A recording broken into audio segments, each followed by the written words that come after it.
3 years ago, Jude Ashburn buried his wife and inherited a fortune he'd give back in a heartbeat.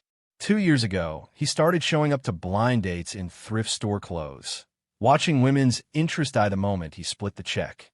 Tonight, the waitress serving his 18th failure would call him out on everything. Because she recognized his face from a photo, knew his net worth to the dollar, and had been hiding an even bigger secret of her own. Welcome to Kindness Arena. If you believe in kindness, second chances, and unseen connections that change lives, please help me prove something wrong. My mother said I wouldn't even reach 1,000 subscribers. Help me show her that stories like this matter and deserve to be heard by hitting the subscribe button, liking the video, comment your thoughts, where you're watching from, and share it with someone who needs it to stay motivated. Your support keeps these powerful, true stories alive. Jude Ashburn adjusted his frayed collar in the bathroom mirror of Romano's, a mid-tier Italian restaurant in downtown Seattle.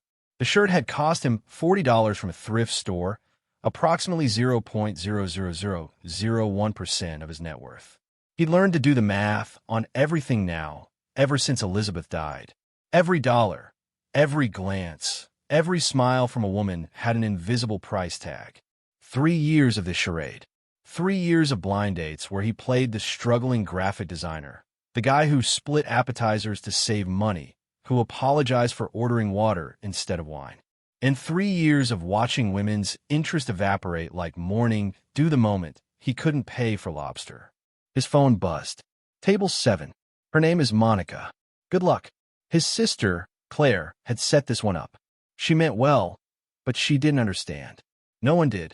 Jude pocketed his phone and walked out, past the elegant hostess stand, past the couple sharing tiramisu, to table 7 where a blonde woman in a designer dress was already checking her watch. Monica! He extended his hand. Jude! She looked him up and down, and he saw it, that microscopic flicker of disappointment. His worn khakis, his outdated glasses, his scuffed shoes. He'd become an expert at reading that expression. Hi. Her handshake was limp. Claire said you were in graphic design? Trying to be. He sat down, playing his part. Freelance mostly. It's tough right now. Oh. She picked up her menu immediately. Well, maybe things will turn around. They wouldn't turn around for this date. He could already tell. He'd give it 30 minutes, his standard protocol, then make an excuse about an early morning client call. But then something caught his eye. Their waitress was approaching, and she was smiling. Not the professional server smile, but something genuine. She had warm brown eyes and auburn hair pulled back in a simple ponytail, and there was a small coffee stain on her apron that she'd clearly tried to scrub out. Good evening. I'm Tricia, and I'll be taking care of you tonight. She set down water glasses with hands that trembled slightly. First time at Romano's? For me, yes, Jude said. For me too, actually. Monica didn't look up from her menu. I usually go to Maestro's. Tricia's smile didn't falter. Maestro's is beautiful. My sister got engaged there. Romano's is more homey, I think. The Osso Buco is incredible if you're feeling adventurous. I'll just have a side salad, Monica said. Dressing on the side. And sparkling water, not this tap water. Of course. Tricia wrote it down without judgment, then turned to Jude. And for you. He'd been planning to order the cheapest thing on the menu, his usual move. But something about Tricia's kindness toward Monica, despite Monica's rudeness, made him pause. What do you recommend? Really recommend? Tricia's eyes lit up. Honestly? The carbonara. I know it sounds simple, but Chef Marco makes it the traditional way. Just eggs, pecorino, guanciale, and black pepper. It's poetry. Then I'll trust you. Carbonara, please. Excellent choice. Tricia beamed at him like he'd just solved world hunger, then headed toward the kitchen. Pasta. Monica wrinkled her nose. That's a lot of carbs. I like carbs, Jude said simply. The next 20 minutes confirmed what he'd known in the first 30 seconds. Monica talked about her last vacation to Santorini, her new BMW, her corner office. She asked him nothing. When the food arrived, she pushed her salad around while eyeing his carbonara with barely concealed disdain. Tricia returned a check on them. How is everything? Perfect, Jude said, and meant it. The pasta was extraordinary. My salad is wilted, Monica said, though it clearly wasn't. I'm so sorry. Let me bring you a fresh one right away. Don't bother. I'm not very hungry anyway. Monica checked her phone. Actually, Jude, I just remembered I have an early meeting tomorrow. I should probably go. Of course. He stood, relieved. Let me walk you out. That's okay. She was already grabbing her purse. You haven't finished eating. She left without a backward glance. Jude sat back down, alone at a table set for two, and felt the familiar ache. Not from losing Monica. He never had her. From a sheer exhaustion of pretending. Guess it didn't go well. Tricia appeared beside him, her voice gentle. Is it that obvious? I've worked here for 6 months. I've seen a lot of bad first dates. She started clearing Monica's untouched salad. For what it's worth, I think she's missing out. Jude looked up, startled. You don't even know me. I know you said please and thank you. I know you asked me what I actually liked instead of just ordering. I know you didn't make me feel invisible. She paused. You'd be surprised how rare that is. Something in his chest cracked open. Can I ask you something? Do you think there are people who can see past what someone has? Or doesn't have? Tricia set down the plates and really looked at him. I think most people are scared. They use money or looks or status as shortcuts because getting to really know someone is terrifying. It means risking something real. That's wise. Or, I've just had a lot of bad dates too. She smiled. Can I get you anything else? Dessert? Coffee? Actually, Jude made a decision. Do you get a break soon? In about 15 minutes. Would you sit with me? Just to talk. Tricia glanced around the half-empty restaurant. I'm not supposed to fraternize with customers. I understand. He tried to hide his disappointment.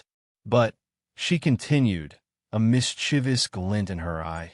My shift ends in 45 minutes. And there's a great coffee shop 2 blocks away that stays open late. Jude's heart hammered. I'd really like that. Me too. She walked away, and he noticed she was smiling. The coffee shop was called The Daily Grind. All exposed brick and mismatched furniture. Jude got there first, ordered 2 regular coffees. Not lattes, not cappuccinos, just coffee, and waited. When Tricia walked in wearing jeans and a sweater instead of her uniform, she looked younger. Maybe late 20s. She let her hair down. You came, she said, sliding into the chair across from him. Did you think I wouldn't? I thought maybe you'd realize a waitress wasn't worth your time. A waitress who gave you the best restaurant recommendation I've had in 3 years? I'd be an idiot to miss this. They talked. Really talked. Tricia told him about growing up in Portland, about dropping out of college when her father got sick, about working 3 jobs to pay his medical bills. She told him about her dream of opening a small cafe someday. Nothing fancy, just a place where people felt welcome. What about you, she asked. What's your real story? And don't say you're just a struggling graphic designer. Nobody who orders carbonara that confidently is just anything. Jude hesitated. This was the moment. The moment where he usually doubled down on the lie, kept himself safe behind walls of deception. Patricia's eyes were so honest. My wife died 3 years ago, he heard himself say. Cancer. She was 32. Tricia's hand covered his across the table. I'm so sorry. Her name was Elizabeth. We built a tech company together. She was the brilliant one. I just handled the business side. We sold it 6 months before her diagnosis for a lot of money. He laughed bitterly. Money that couldn't save her. Couldn't buy her one more day. Oh, Jude. After she died, people changed. Or maybe I just started seeing them clearly. Every woman my sister set me up with was suddenly very interested in dinner and getting to know me. But when I pretended to be broke, they couldn't leave fast enough. He met her eyes. So I started testing people. Wearing cheap clothes, suggesting inexpensive restaurants. Seeing who would stay. And no one did. Not until tonight. He squeezed her hand. You were kind to Monica, even when she was awful. You were kind to me when I was nobody. Tricia was quiet for a long moment. I need to tell you something too. I knew who you were. Jude felt ice water in his veins. What? My sister works in tech. She has a framed photo of her team meeting Elizabeth Ashburn at a conference. You're in the background. Tricia's eyes were wet. When you walked into Romano's, I recognized you. And I knew you were pretending. Then why? Because I've been pretending too. Tricia's voice cracked. I'm not just a waitress saving for a cafe. My father died 2 years ago. He left me $2.3 million in life insurance. I work at Romano's because I don't know who I am if I'm not working, and I'm terrified that if I tell anyone about the money, I'll never know if they like me or my bank account. They stared at each other across the scarred coffee table, two people in disguise, both hiding from the same fear. Then Jude started laughing. Really laughing, for the first time in 3 years. "This is insane," he said. "Completely insane," Tricia agreed. And she was laughing too, tears streaming down her face. "I wore a $30 shirt. A scrub tables I could buy. We're idiots. The worst kind of idiots." Their laughter faded into something quieter, more fragile. "So what now?" Tricia asked. "Now," Jude took a breath. "Now maybe we stop pretending, both of us. Maybe we should try something radical like honesty." "I'm scared," Tricia whispered. "I'm scared you'll realize I'm just a girl who doesn't know what she's doing. I'm scared you'll realize I'm just a guy who's been alone so long he's forgotten how to let anyone in. Maybe we can be scared together?" Jude stood, walked around the table, and held out his hand. "Hi, I'm Jude Ashburn. I'm a widower. I'm a father to a 6-year-old daughter named Emma who likes dinosaurs and hates bedtime. I have more money than I know what to do with, and it makes me feel empty. I'm scared of getting hurt again. I overcook pasta, and I think you're the first real thing I've encountered in 3 years." Tricia took his hand and stood. "Hi, I'm Tricia Nolly. I'm a waitress and an orphan. I have more money than I ever thought I'd see, and it makes me feel guilty. I'm scared of being used. I can't cook pasta at all, and I think you saw me today when I've been invisible for so long." They stood there, hands clasped, two broken people choosing to be honest. "Can I take you to dinner?" Jude asked. "Real dinner, where we both just are who we are." "On one condition," Tricia said. "Somewhere with really good carbonara. Because you were right to trust me." "Deal." 6 months later, Jude stood in the kitchen of Tricia's new cafe, watching her show Emma how to frost cupcakes. His daughter had blue frosting in her hair and was giggling uncontrollably while Tricia pretended to be shocked by the mess. The cafe wasn't fancy. It had mismatched chairs from estate sales and art from local students on the walls. It served good coffee and better conversation, and Tricia knew every regular by name. Jude had quietly financed it, but it was Tricia's dream made real. "Daddy, look." Emma held up a cupcake that looked like a blue dinosaur had exploded on it. "It's perfect, sweetheart. Tricia says we can take some to Mommy's garden tomorrow." Jude's throat tightened. They visited Elizabeth's Memorial Garden every Sunday, and somewhere along the way, Tricia had started coming too. She'd never tried to replace Elizabeth, had never pretended the grief wasn't there. She just sat with it, with them, and made the weight bearable. "Your mom would have loved these," he said to Emma. "I think so too," Tricia added gently. "The blue matches the forget-me-nots." That night, after Emma was asleep, Jude and Tricia sat on the porch of his house, the one he'd stopped hiding, the one Elizabeth had helped design, the one he'd been afraid to bring anyone to until Tricia. "I was thinking," Tricia said, leaning against his shoulder, "maybe we should stop telling people we met at Romano's." "Why?" "Because they always ask if it was romantic, and I have to explain you were on a date with someone else, and I was covered in coffee stains." Jude kissed the top of her head. "I think it's perfect. We found each other when we were both pretending to be something we weren't, and we chose to be real instead. Do you ever regret it?" "Honesty, every day." She pulled back, hurt flickering across her face. "I regret," he continued, "that I wasted 3 years lying when I could have been looking for you. I regret every fake date, every test, every wall I built, because none of it protected me from anything except the possibility of this.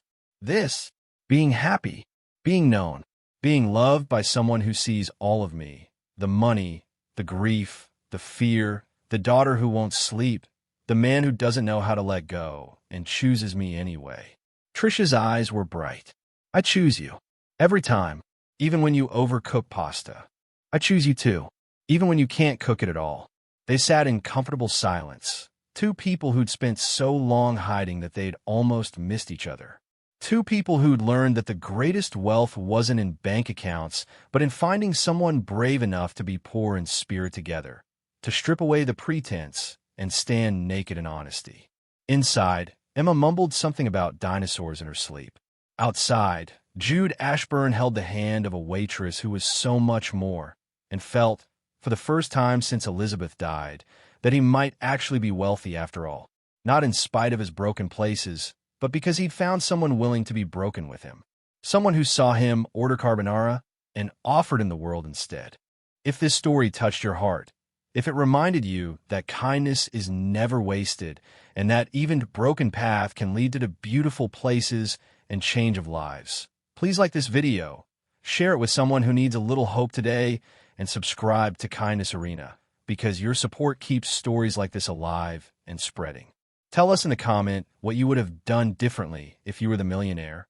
Would you have exposed yourself? Or has a stranger's kindness ever changed your life in ways you didn't expect? We'd love to hear your story.